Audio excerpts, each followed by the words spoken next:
सभी बच्चों को वेरी गुड मॉर्निंग।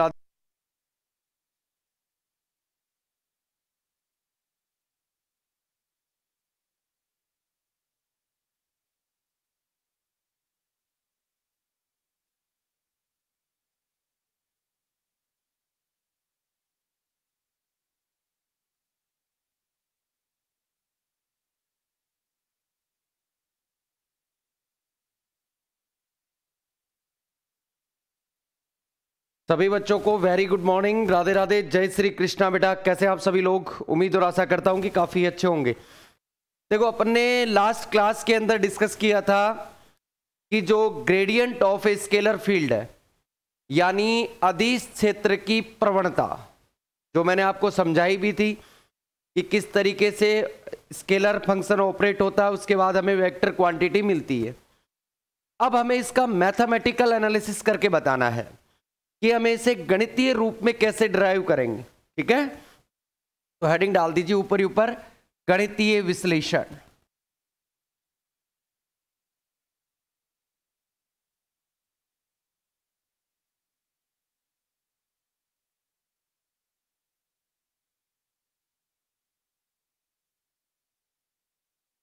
हेडिंग डालो गणितीय विश्लेषण, मैथमेटिकल एनालिसिस। हेडिंग डाल दो मैथमेटिकल एनालिसिस, गणितीय विश्लेषण। अब सुनो, इसको हम प्रूफ करने के लिए वही दो स्केलर क्वांटिटी लेंगे। क्या लेंगे? जैसा डायग्राम बनेगा कुछ वैसी ही थ्योरी लिखेंगे, सेम। इसलिए डायग्राम को थोड़ा अच्छे से समझेंगे। पहले बोल रहा हूं मैं, क्या करना है? डायग्राम को थोड़ा अच्छा समझना है। तो हमें स्केलर फील्ड लेने हैं। ठीक है, देखो मैंने एग्जाम्पल में भी तुम्हें बताया था, सेम। और ये कार्टेशियन कोऑर्डिनेट सिस्टम के अंदर पढ़ेंगे, इसलिए इस वाली एक्सिस को हम क्या लेते हैं? हमेशा एक्स एच, यही लेते हैं। और इस वाली एक्सिस को क्या लेते हैं अपन? हम कार्टेशियन के लिए वाई एक्स। क्या लेते हैं? Y x.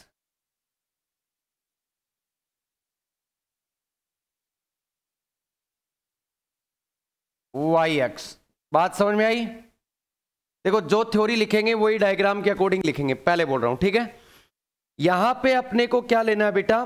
दो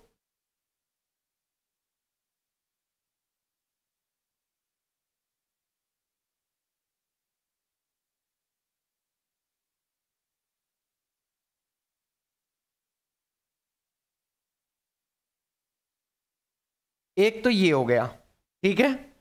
एक सेम एज इट इज पृष्ठ इधर ले लेंगे अपन, ठीक है।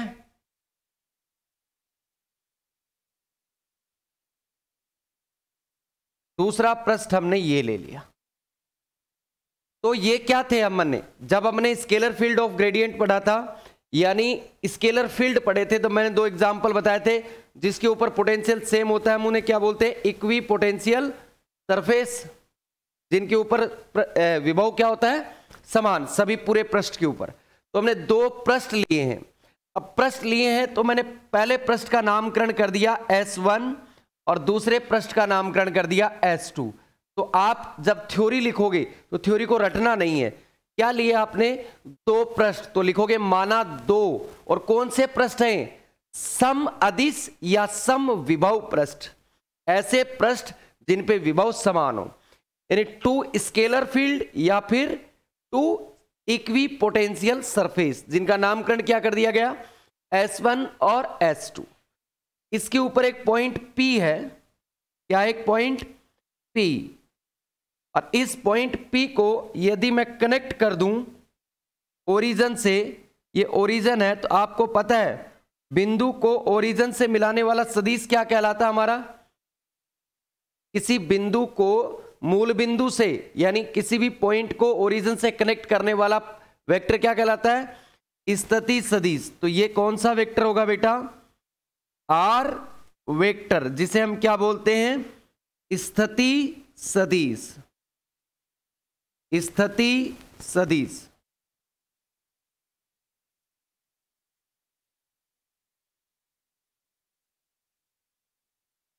स्थिति सदिश, पोजीशन वेक्टर। क्या बोलेंगे भाई इसको? कि भाई आपके पास एक क्या है, सापेक्ष लिया जाए तो वो क्या कहलाएगा, आपका स्थिति सदिश कहलाएगा, पोजीशन वेक्टर कहलाएगा। समझ गए मेरी बात, कोई दिक्कत वाली बात? इस पृष्ठ पे एक पॉइंट Q है, क्या है, एक पॉइंट Q, और इस पॉइंट को यदि आप ओरिजिन से कनेक्ट करो तो वो भी क्या कहलाएगा, आपका पोजीशन वेक्टर। तो मैंने इसको यहां से कनेक्ट कर दिया, क्लियर। और यदि इसको यहां से कनेक्ट किया जाए, इसको P को और Q को, तो P और Q इन दोनों का जो स्थिति सदिश का जो अंतर है वो क्या है, dr वेक्टर। कौन सा है, dr वेक्टर। तो अब आप मुझे ये बता सकते हो क्या, यदि मैं इस तरीके से एरो लगा दूं यहां पे और यहां पे ऐसे, यहां से यहां गए और यहां से यहां गए, तो ये वाला स्थिति सदिश कितना होगा, बता सकते हो? दोनों का योग, यानी ये क्या कितना हो जाएगा बेटा, r vector plus dr vector. कोई दिक्कत वाली बात? मैंने इस पृष्ठ के ऊपर पोटेंशियल माना कि इस पोटेंशियल पे पोटेंशियल है फाई, और आपको पता है कि इससे इस पे जाओगे तो पोटेंशियल कुछ ना कुछ तो अलग होगा, और वो चेंज जो पोटेंशियल में हुआ है वो मैं मान लेता हूं कि फाई प्लस कितना है, डी फाई। यहां फाई पोटेंशियल को रिप्रेजेंट कर रहा है, इस बात का ध्यान रखना, ठीक। अब देखो, यदि आपको इस लाइन को आगे की ओर बढ़ाए, ऐसे इस लाइन को क्या करे, आगे की ओर सीधा बढ़ाए,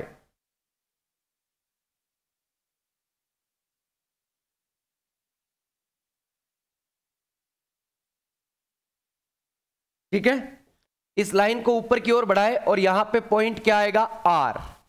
कौन सा पॉइंट आएगा, R। यदि इस पॉइंट को मैं डायरेक्टली कनेक्ट कर दूं यहां से इस तरीके से, तुम्हें पता है कि ये क्या है, इसके ऊपर लंब, तो ये एंगल कितना होगा,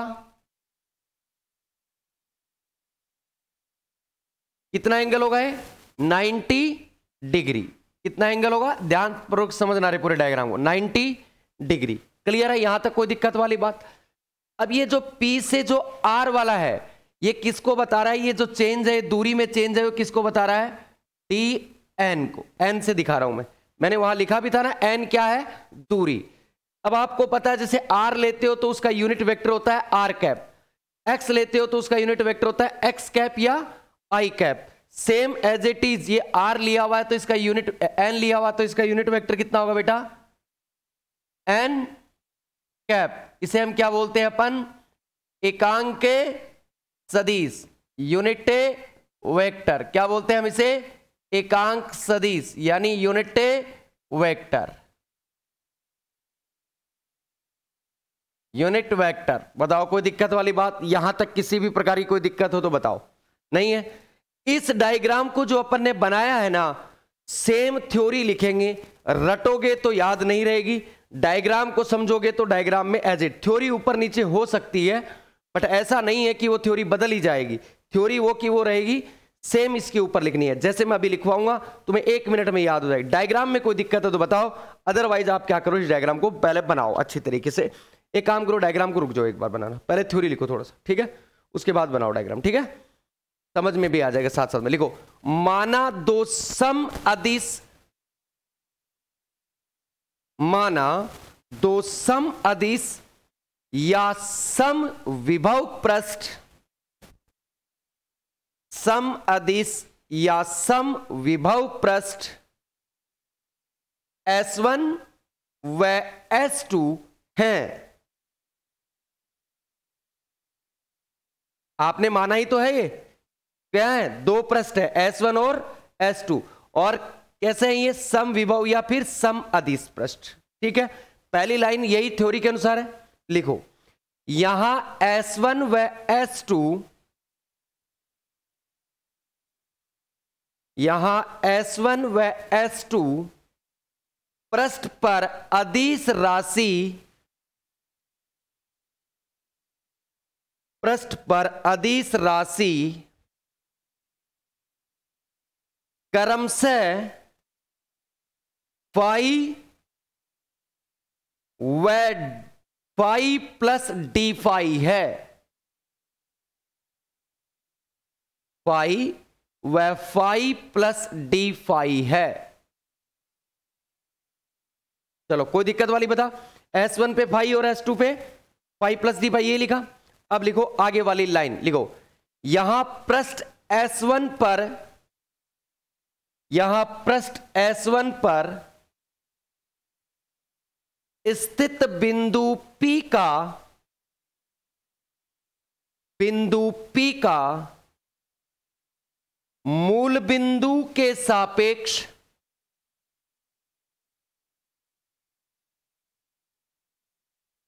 मूल बिंदु के सापेक्ष स्थिति सदिश, स्थिति सदिश आर वेक्टर है। लाइनों में चेंज नहीं होगा, आराम से मस्त लिखो, ठीक है। स्थिति सदिश आर वेक्टर है तथा पृष्ठ S2 पर स्थित बिंदु Q का, तथा पृष्ठ S2 पर स्थित बिंदु Q का मूल बिंदु के सापेक्ष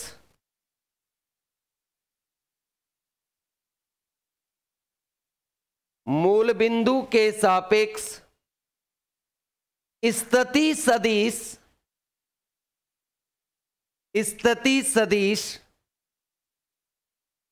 are vector plus D are vector है। R vector plus D are vector है।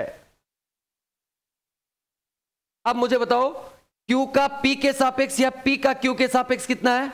D R vector. तो नीचे लाइन लिखो जस्ट इसी के साथ, तथा Q का P के सापेक्ष स्थिति सदिश, तथा Q का P के सापेक्ष स्थिति सदिश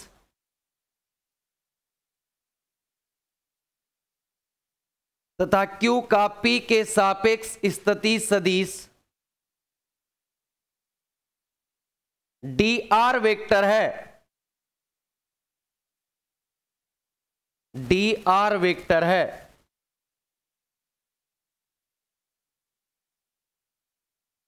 और यदि बेटा बात की जाए तुमसे कि इन पृष्ठों के दोनों के लंबवत कौन सा दूरी है, डी एन वेक्टर, तो लिखो। और पृष्ठ S2 के लंबवत सदिश डी एन वेक्टर है। डी एन वेक्टर है।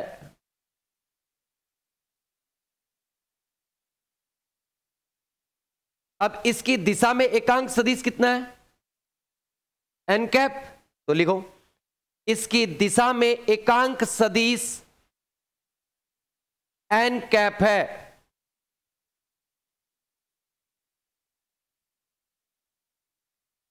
एन कैप है।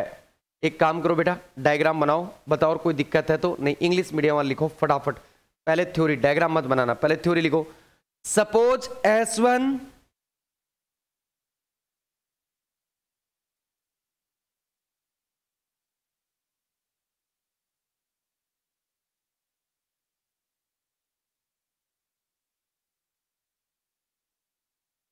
Suppose S1 and S2 are two equipotential, चलो भाई बना लो, मैं साइड में खड़े हो जाता हूँ ना, बनाओ। इंग्लिश मीडियम लिखो आराम से बेटा। Suppose S1 and S2 are two equipotential or equi-scalar surfaces in any scalar field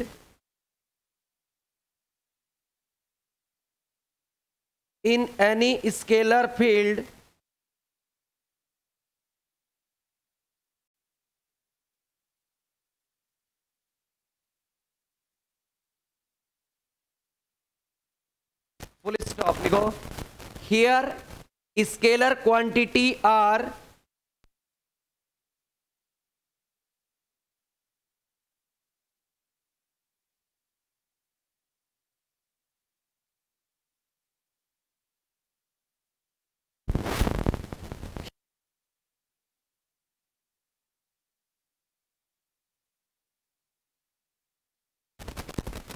ढंग से लिखना रे। इक्वी पोटेंशियल और equiscalar surfaces in any scalar field, full stop. Here scalar quantity are phi and phi plus d phi, phi plus d phi on surface S1 and S2 respectively, on surface S1 and S2 respectively.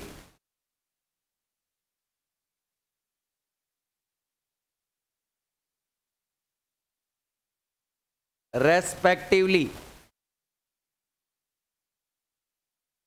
full stop. Position vector of point P, position vector of point P which is present on surface S1, position vector of point P which is present on surface S1 is R vector, is R vector with respect to origin, with respect to origin, दिक्कत है बेटा, with respect to origin, with respect to origin, full stop. Similarly, position vector of point Q, similarly position vector of point Q with respect to origin, with respect to origin is R vector plus dr vector, R vector plus dr vector, dr vector, and position vector of point Q, and position vector of point Q with respect to point P, and position vector of point P, sorry, Q with respect to point P is dr vector, is dr vector.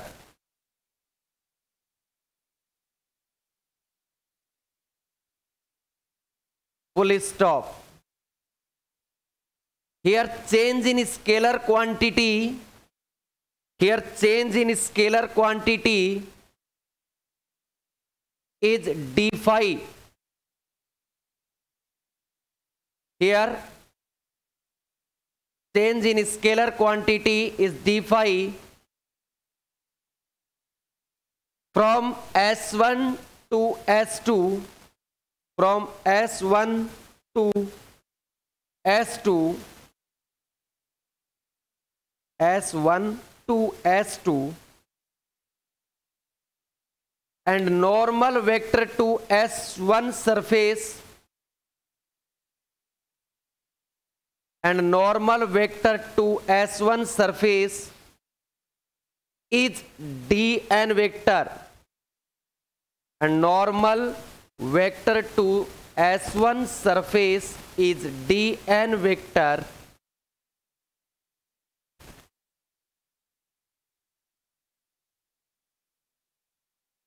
and unit vector in direction, and unit vector in direction is n cap, is n cap, is n cap. Diagram बनाओ English medium वाले अच्छा सा, इसको लिखना position vector, इसको लिखना origin, x axis, y axis, unit vector, फटाफट बनाओ तुरंत प्रभाव से। और देखो हिंदी मीडियम वाले काम करो, जब तक है ना ये बनाते तब तक एक लाइन लिखो। एक बोलते बेसिक आउटलेज, जो आपने मैथमेटिक्स में भी पढ़ा होगा, सेम वो एक बार लिखना है। जिसे हम डायरेक्शनल डेरिवेटिव भी बोलते हैं। क्या बोलते हैं? Directional derivative. तो अलग से इसी के अंदर एक छोटी सी हेडिंग डाल दो, इसी टॉपिक के अंदर है, लिखो देसिक अवकलज। देसिक अवकलज।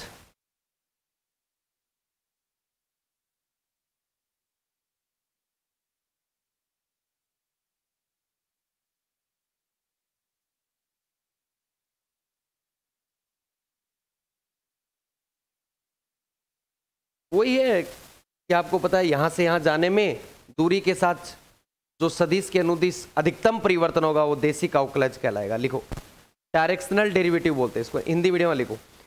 पृष्ठ S1 से S2 तक जाने पर, पृष्ठ S1 से S2 तक जाने पर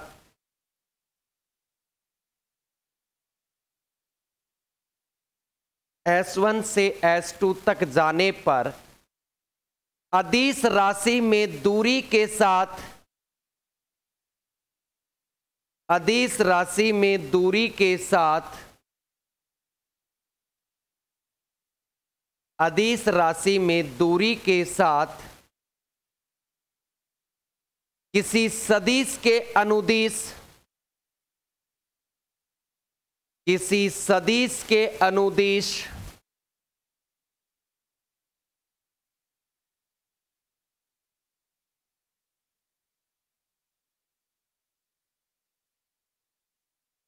सदिश के अनुदिश अधिकतम परिवर्तन, अधिकतम परिवर्तन,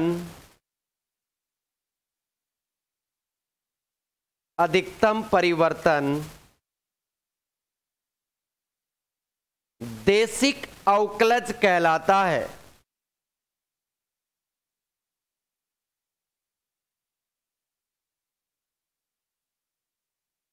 अब मुझे एक चीज बता दो, ये चीज बड़ी होगी या ये चीज या चीज? एक चीज देखो,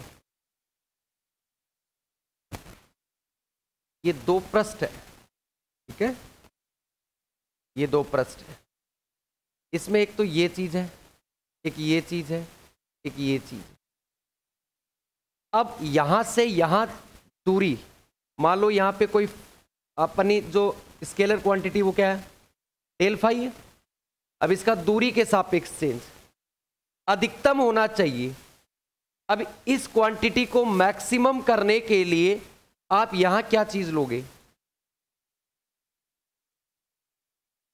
भाई ये चीज डायरेक्शनल डेरिवेटिव है, यानी आपका देसिक अवकलज है, और ये आपकी स्केलर क्वांटिटी है। डायरेक्शनल डेरिवेटिव की डेफिनेशन कहती है कि स्केलर क्वांटिटी में दूरी के साथ अधिकतम परिवर्तन होना चाहिए।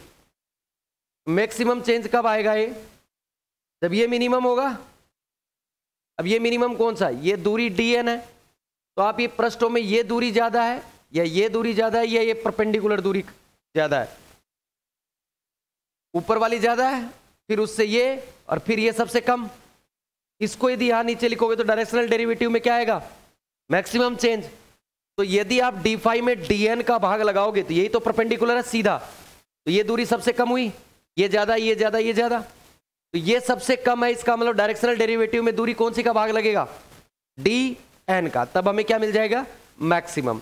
फटाफट इंग्लिश मीडियम वालों ने उतार लिया होगा अभी तक तो डायग्राम अच्छी तरीके से, और तो हेडिंग डालो डायरेक्शनल डेरिवेटिव। फिर अपन क्या करते हैं? इसका डेरिवेशन स्टार्ट करते हैं। लिखो directional derivative, directional derivative.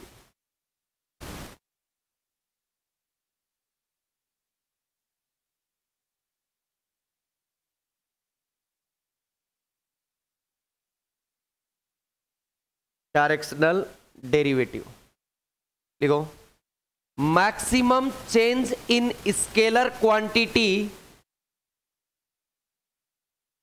Maximum change in scalar quantity move from surface S1 to S2,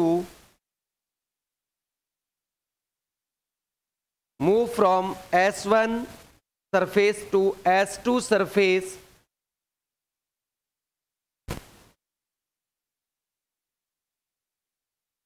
with respect to direction, with respect to distance, with respect to distance,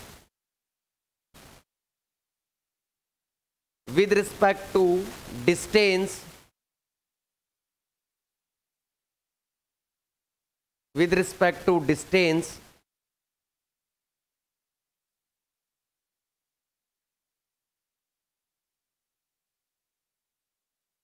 with respect to distance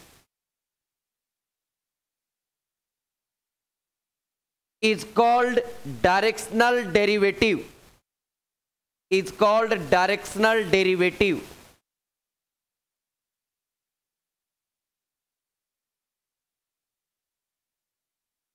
directional derivative.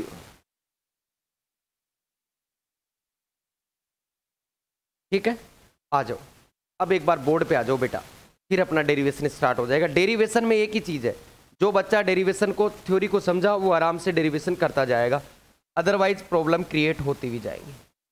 इसमें perpendicular क्यों लिया है तुम्हें ही पता है। अब अदिश राशि की जो अदिश प्रवणता की जो डेफिनेशन थी वो एक बार निकालो जरा, क्या कह रहा है वो, क्या एक बार डेफिनेशन निकालो, एक बार वापस पन्ना पलटो और निकालो जो आपको डेफिनेशन। अदिश क्षेत्र में अदिश फलन में अधिकतम परिवर्तन की दर उस क्षेत्र की प्रवणता कहलाती है, या फिर दूसरी लिखाई हुई है अदिश राशि का दूरी के साथ अधिकतम परिवर्तन अदिश क्षेत्र की क्या कहलाती है, प्रवणता। और वही हम डायरेक्शनल डेरिवेटिव में बात कर रहे हैं, नहीं कर रहे हैं वो कि वो सेम बात कर रहे हैं। तो आओ एक बार, और किसको किससे लिखते हैं भाई, अधिकतम परिवर्तन को अदिश प्रवणता को ग्रेड GRAD ग्रेड, और किस में चेंज है, स्केलर क्वांटिटी फाई में। इसको मैक्सिमम बनाने के लिए क्या करना होगा आपको, सर हमारे पास जो स्केलर क्वांटिटी है वो तो क्या है डेल फाई, और इसके नीचे आप किसका भाग लगा दो डेल एन में, तो ये अधिकतम चेंज हो गया, और यही डायरेक्शनल डेरिवेटिव होता है। इस कौन सी डायरेक्शन में होगा ये, किस डायरेक्शन में होगा ये, दूरी कौन सी डायरेक्शन में है, एन कैप डायरेक्शन में। कोई दिक्कत वाली समीकरण नंबर फर्स्ट से, डेफिनेशन से आ गए, कोई दिक्कत। और डेल एन क्या होगा मिनिमम, तो ग्रेड फाई क्या होगा मैक्सिमम। ये चीज यहां पे आप मेंशन कर सकते हो, आप करना चाहो तो, कि आपका जो ग्रेड फाई है वो क्या होगा मैक्स होगा यदि इफ आपका डेल एन क्या हो मिनिमम। ये आपके समझने के लिए, बाकी कोई दिक्कत नहीं। समीकरण एक में कोई दिक्कत है बताओ, कोई दिक्कत नहीं है। अब समीकरण एक का मैं dr वेक्टर के साथ अदिश गुणनफल कर देता हूं। समीकरण देखते जाना, रटोगे नहीं 1%। समीकरण एक का dr वेक्टर के साथ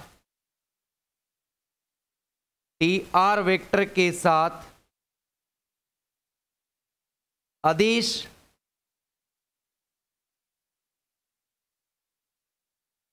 गुणनफल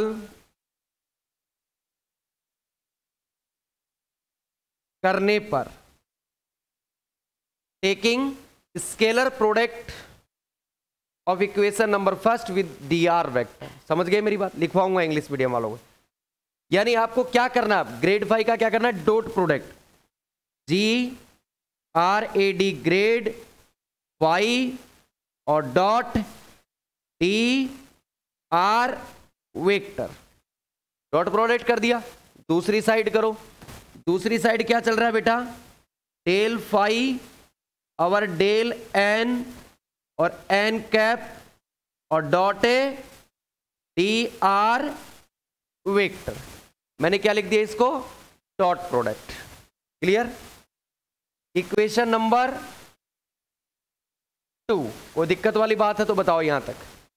अब इस समीकरण 2 के आधे वाले पार्ट को मैं सोल्व करता हूं। कैसे बेटा, देखो समीकरण नंबर 2 से फ्रॉम इक्वेशन नंबर 2, ठीक है, मैं इसको सोल्व कर देता हूं। देखो फ्रॉम इक्वेशन नंबर 2, और कैसे सोल्व करेंगे, दो वेक्टरों का डॉट प्रोडक्ट कैसे ओपन किया जाता है पहले ये बताओ।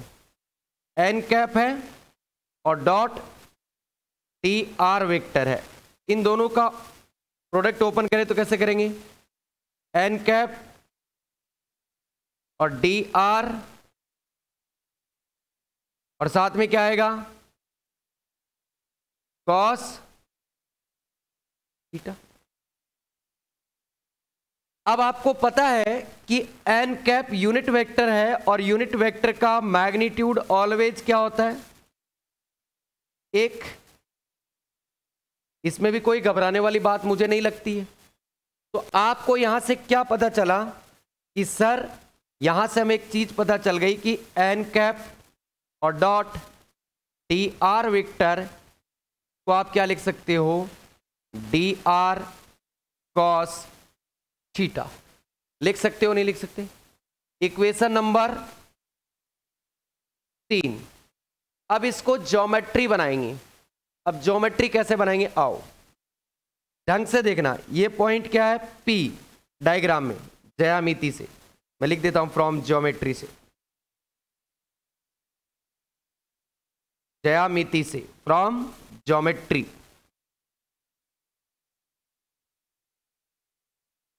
मेट्री, ठीक है। आओ, ये पॉइंट P है और आपका एक पॉइंट क्या है, Q। तो मैं उसको ऐसे ले लेता हूं, अभी दिखाने के लिए ऐसे ही लेंगे। एक काम को थोड़ा सा नीचे बनाओ इसको,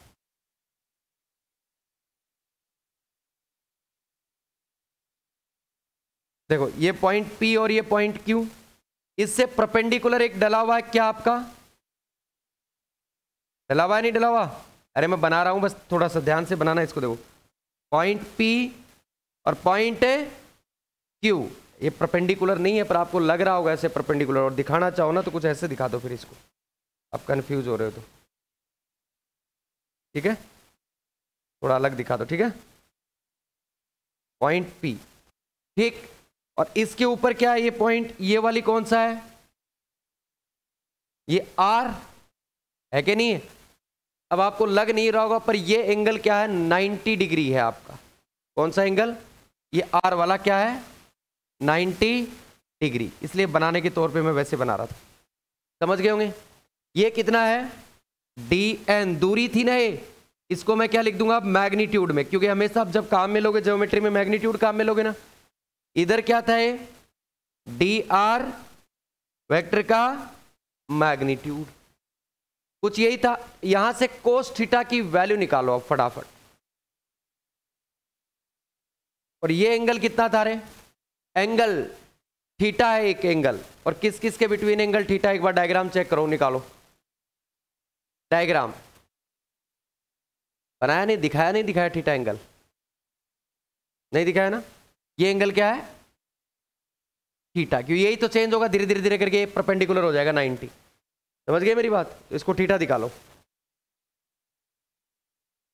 तो ये एंगल आपके P पे कितना बन रहा है भाई, थीटा। अब बताओ cos थीटा क्या होता है, A अपॉन K, यानी आधार अपॉन कर्ण, यानी बेस अपॉन हाइपोटेनस। अब बेस क्या होता है, इसके साम वाला लंब, ठीक है, ये वाला कर्ण, क्या बचा लंब, आधार क्या बचा, ये वाला। तो आधार कितना होगा इसके अंदर बताओ, अरे dn होगा कि नहीं होगा। हाइपोटेनस कितना है, dr। बताओ, यहां तक ज्योमेट्री में किसी प्रकार की कोई दिक्कत है तो बताओ। या आप बोल सकते हो क्या है, pr, तो क्या है pr, ऐसे लिखना चाहो तो लिख लो pr, और नीचे हाइपोटेनस कितना है, pq, तो pq आएगा कि नहीं आएगा। अब यहां से आपका dn की वैल्यू कितनी आ गई बताओ, dn बराबर कितना आ गया, dr cos थीटा। इस dn को आप ऐसे भी लिख सकते हो, ठीक है ना, चेंज के रूप में स्मॉल में, ठीक है ना, dn या dr cos थीटा।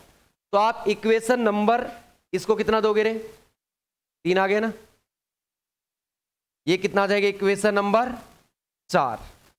अब आप काम करो, इक्वेशन 3 और 4 से आप क्या लिख सकते हो बताओ, समीकरण 3 व 4 से, फ्रॉम इक्वेशन नंबर 3 एंड 4। याद करो dr cos थीटा उसके RHS में है, उसके भी RHS में है, इसके आरएचएस में डीएन है, उसके आरएचएस में कितना है, grad 5 dot sorry n cap dot D r. इधर क्या लिखोगे आप, डीएन के बराबर कितना आ गया बेटा, एन कैप और dot A D R vector. समीकरण नंबर 5। नहीं समझ में आया ना, एक बार देखो, ये डी आर कोस्टिट है, इसके आरएचएस में क्या है, टीएन, और ये क्या है बेटा, N cap dot D R vector बराबर डी आर कोस्टिटा। दोनों आरएचएस सेम है तो एलएचएस भी बराबर हो गए। समझ गए मेरी बात। तो डीएन बराबर कितना आ गया, n cap dot D R. अब वापिस इस जो आपका जो समीकरण 2 अपन ने लिया था उससे आएंगे। समीकरण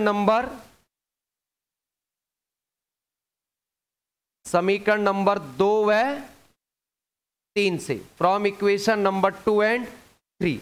2 याद करो क्या है आपका, क्या है बेटा मोहित, जी आर ए डी ग्रेड और 5 और डॉट डी आर वेक्टर। चल रहा है कि नहीं चल रहा सर, चल रहा है, dot D R vector.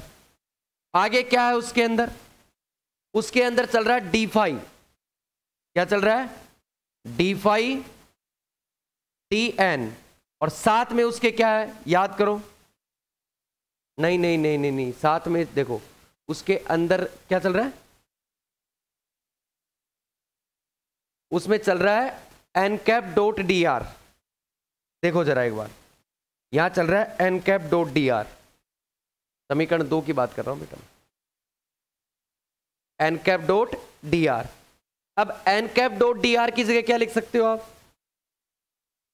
DN. तो यहां तो नीचे तो डीएन है ही, और यहां पे भी कितना आ गया, डीएन। डीएन से डीएन पलट गया, तो G R A D grad 5 dot D R vector, और किसके बराबर आ गया बेटा, डी 5 के, किसके बराबर आ गया, डी 5। और इस डी 5 को आप क्या लिख सकते हो, डी 5 ऐसे, कोई दिक्कत वाली बात नहीं। समझ गए। इसको हमने दे दिया समीकरण नंबर 6। बस इस डेरिवेशन का मोस्ट ऑफ पार्ट खत्म है, बस अब सिंपल सिंपल कैलकुलेशन है। ठीक है, उतारो फटाफट, तुरंत प्रभाव से उतारना।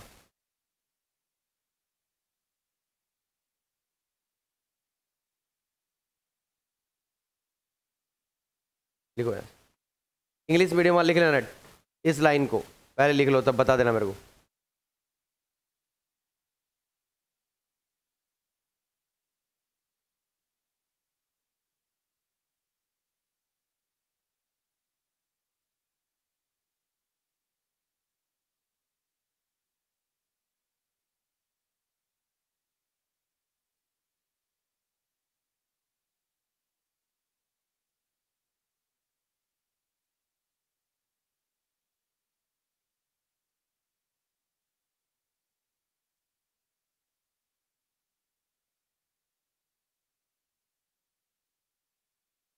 इसको लिख लेना इंग्लिश में, taking scalar product of equation number first with T R vector. Taking scalar product of equation number first with D R vector.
कैसे हुए पेपर तेरा सेमेस्टर के, काजल? सेमेस्टर नहीं है तेरे तो क्या है, एनुअल। बीएससी बीएड से है क्या तू? अरे तो तेरे को तो ऑप्टिक्स और पढ़नी है अभी, तूने मेरे को बताया नहीं कि तू तो बोल रही थी सेमेस्टर है। ठीक है, कल करते हैं अपन बात इस बारे में।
कर लिया सभी ने?